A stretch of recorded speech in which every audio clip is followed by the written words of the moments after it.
झारखंड में विधानसभा चुनाव की तैयारियां, जो विधानसभा चुनाव की तिथियां कभी भी। मैं उर्फ सरफुद्दीन अंसारी, JBKS JLKM केंद्रीय कार्यकारी अध्यक्ष अल्पसंख्यक। सबसे पहले मैं आपके दर्शकों को सलाम पेश करता हूँ। JBKS का और आपका क्या रुझान देखने को मिल रहा है? जी, जनता ने तो ठान लिया है, अब की बार जयराम को लाना है।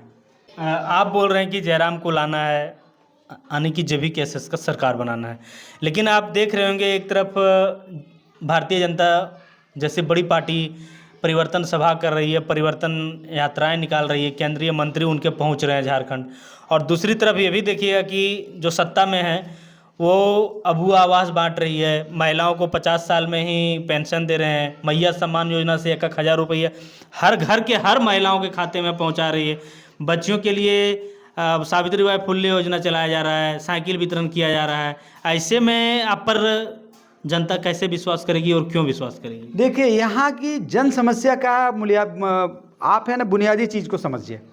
सारी डेवलपमेंट की बात होती है, लेकिन जहाँ इंसान की खुद की डेवलपमेंट की बात आती है, सारी बातें पीछे रह जाती है। आपने मैया सम्मान योजना की बात किया, इसका मैं आपको बता देना चाहता हूँ।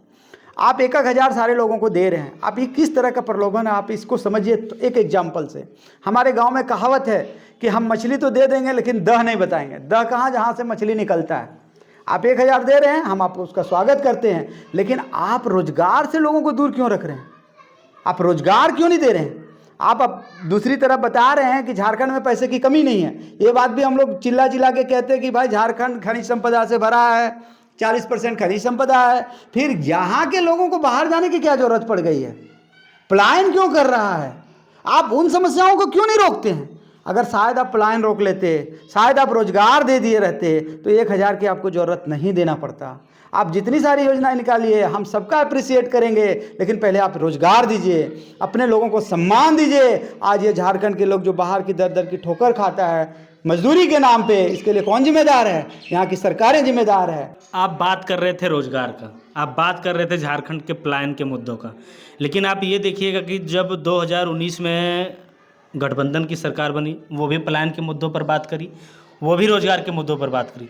2014 में जब भारतीय जनता पार्टी की सरकार बनी, उन्होंने भी पलायन के मुद्दों पर बात किया, रोजगार के मुद्दों पर बात किया।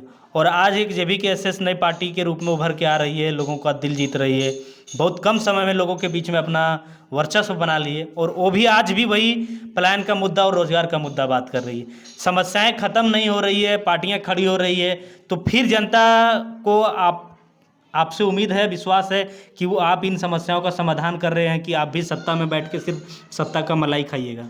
नहीं, बिल्कुल आपका सवाल बिल्कुल दुरुस्त है कि 2014 में बीजेपी आई इस नाम पे कि हम बेरोजगारी को दूर करेंगे, लोगों को रोजगार देंगे, नौकरियों का अंबार लगा देंगे। वो अपने वादा से चली गई, जनता ने उसको सत्ता से हटा दिया। 2019 में हेमंत सर आए, इन्होंने भी कहा 5 लाख रोजगार देंगे, नौकरियों का अंबार लगा देंगे, पलायन को दूर करेंगे, शिक्षा नीति में सुधार करेंगे, स्थानीय मुद्दों को हल करेंगे। ये भी नाकाम रहे, ये भी 2024 में चले जाएंगे। आप JBKS की बात कर रहे हैं। सर, JBKS अभी किसी संवैधानिक पद पे नहीं है, अभी नई राजनीतिक पार्टी का दर्जा मिला है। आप जयराम दा के रूप में देखेंगे कि अभी जब से ये पार्टी तैयार हुई, आज 1.5 साल पौने 2 साल होने को है, तब से अब तक 20 करोड़ से ऊपर लोगों का मुआवजा दिला, 20 करोड़ से ऊपर अमाउंट का लोगों को मुआवजा दिला चुका है। आपने कहा कि जयराम दा को मजबूत करेंगे, उनके लिए काम करेंगे, लेकिन ये स्पष्ट रूप से देखा जा रहा है कि JBKS के अंदर सब कुछ ठीक नहीं चल रहा है। लोग उनके पार्टियों से बिछड़ रहे हैं, नई पार्टियां खड़ी कर रही है।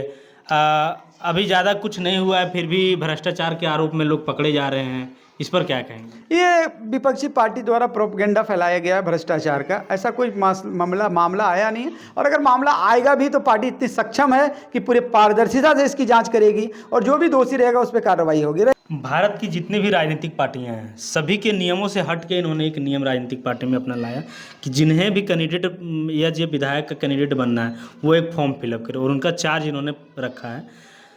तो कहाँ तक इसको आप देख रहे हैं? एक विधायक को आप सेवा के रूप में देख रहे हैं, कि आप इसको एक नौकरी पैसा के रूप में देख रहे हैं कि आप उसके लिए फॉर्म फिलअप करवा रहे हैं? देखिए, किसी भी पार्टी को चलाने के लिए फंड की ज़रूरत होती है, ये आप भी जानते हैं। हम लोग की विरासत राजनीतिक बड़ी बड़ी राजनीतिक पार्टियों से नहीं रही है। हम लोग किसी धनाढ़ परिवार से नहीं हैं, ना ही हमारे पार्टी के लोग किसी बड़े पार्टी से ताल्लुक़ रखने वाले हैं या बड़ी घराने से ताल्लुक़ रखने वाले हैं। आप एक सभा कराते हैं तो सभा में खर्च होता है। तो छोटी पार्टियों का एक अपना इंटरनल डेमोक्रेसी है कि भाई कुछ फंड इकट्ठा किया जाए। हम लोग पब्लिक क्राउड से भी फंड ले रहे हैं। इलेक्शन के नाम से किसी से फंड नहीं लिया जा रहा है। उनसे बताया जा रहा है कि सर अगर आप पार्टी में स्वेच्छा से रहते हैं तो पार्टी में थोड़ा बहुत तो आपको देखना पड़ेगा, नहीं तो आप पार्टी कैसे आगे बढ़ेगी। आपने कहाँ से फॉर्म फिलअप किया है, कहाँ से आप चाह रहे हैं कि हमको दावेदारी पेश करने का अवसर दे? हम तो गांडे विधानसभा गिरिडीह जिला अंतर्गत, गिरिडीह विधान जिला में आता है गांडे विधानसभा, कोडरमा लोकसभा अंतर्गत आता है गांडे विधानसभा। वहाँ से हमने अपना फॉर्म फिलअप किया है और आला कमान से मैंने रिक्वेस्ट किया कि सर इस बार मुझे मौका दिया जाए। पार्टी को भी बढ़ाने में अपना अहम भूमिका निभा रहे हैं, और ऐसे में अगर पार्टी आपको मौका नहीं देती है तो क्या करेंगे? देखिए, पार्टी का निर्णय, हम तो एक ही लाइन में कहें कि पार्टी का निर्णय सर्वोपरि रहेगा। इसमें कोई किंतु परंतु नहीं है। पार्टी जो बेहतर समझे, हम पार्टी के साथ हैं। जनता के बीच में लगातार बने हैं आप, क्या कुछ गांडे में जन समस्या आप देख पा रहे हैं? गांडे में जन समस्याओं का अंबार लगा है जी। जहाँ से चीफ मिनिस्टर की वाइफ विधायक हो और वहाँ लोग जल के लिए तरसे, ये कितने बड़ी शर्म की बात है। आप पहरमा वाला एरिया चले जाइए, आप पूर्णी डुब्बी कहते हैं लुप्पी वाला डुब्बा वाला एरिया चले जाइए, आप ये गोलगो के बगल वाला एरिया चले जाइए, आप देखेंगे कि लोग पानी के लिए तरस रहे हैं। आप कैसी व्यवस्था क्रिएट किए हैं? यहाँ ना तो बिजली रहता है, न उद्योग धंधा की तो हम सेकेंडरी लाइन में रखते हैं, लेकिन आप पानी कुछ ले लीजिए, बिजली को ले लीजिए, सड़क को ले लीजिए। सड़क का एग्जाम्पल, हम 2 एग्जाम्पल आपको देते हैं, आप सारी चीज़ें समझ जाएंगे। बेंगाबाद से लेके लुपी तक का सड़क, ये जो बड़े बड़े नेता है ना, हेलीकॉप्टर नेता, इन लोगों को पैदल चलवा दीजिए, या गाड़ी से, इनका जो फॉर्च्यूनर से आता है ना 10, 20, 50 लाख की गाड़ी से, इस फॉर्च्यूनर उस गाड़ी में दौड़वा दीजिए, इनको असली नेतागिरी इनकी निकल जाएगी। बेंगाबाद से लुपी जाने में आपको 12-15 किलोमीटर का रास्ता है, 1 से 1.5 घंटा 2 घंटा लगेगा। आप समझिए 21वीं सदी में हम लोग रह रहे हैं। किस तरह का व्यवस्था आपने क्रिएट करके रख दिया कि 21वीं सदी में भी लोगों को सड़क के लिए मोहताज होना पड़े।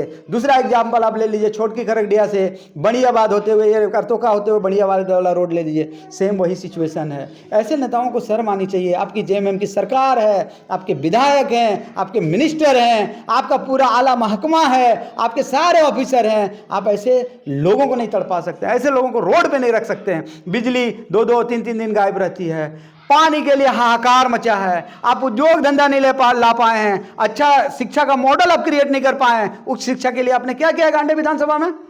आप तो बहुत बड़े नेता हैं, आप चीफ मिनिस्टर की वाइफ हैं, आपको तो विकास का अंबार लगा देना चाहिए था, लेकिन आप तो निकले हाईटेक। आप आएंगे, अपने 2-4 लोगों से मिलेंगे और हाय हाय बाय बाय करके चले जाएंगे। इस बार यहाँ की जनता आपको एक्सेप्ट करने वाली नहीं है, इस बार आपको जनता यहाँ से भगाएगी। आपने बहुत बेहतरीन ढंग से कल्पना सोरेन का नाकामी को गिनाया, लेकिन एक तरफ आप ये भी देख पा रहे होंगे कि आए दिन जब से वो विधायक बनी है गांडे का, हर दिन कुछ ना कुछ नई चीज़ों का शिलान्यास कर रही है, गांडे वासियों को तोहफा दे रही है। हर दिन कुछ ना कुछ कार्यों में देखने को मिल रहा है, और आप इतना कुछ गिना दिए।